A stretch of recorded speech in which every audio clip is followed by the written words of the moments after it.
السلام عليكم. هذه هي الشجرة ديال البرقوق فورتين.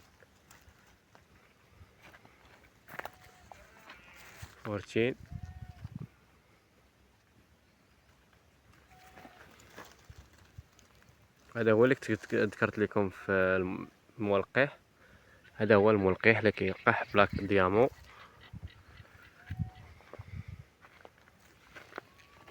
ولا بدا خص يكون عنده الملقح.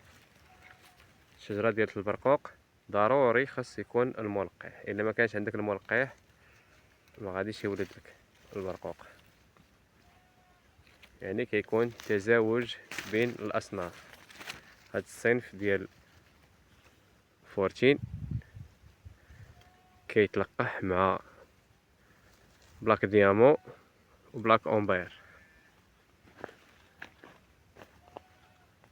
تبارك الله ما شاء الله، حتى هو زوين، الطعم ديالو زوين حتى هو ملي كيطيب.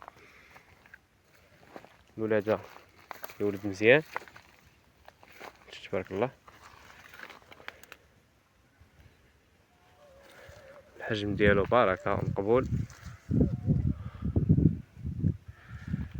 وقد ما كان الشارج على الشجره ما كتجيش السلعه غليظه مزيان، ما كيكونش الغلط في السلعه.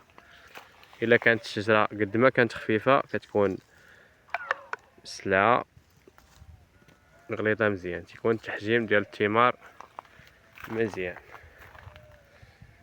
وتحياتي لكم والسلام عليكم، وحييكم من الضيعه.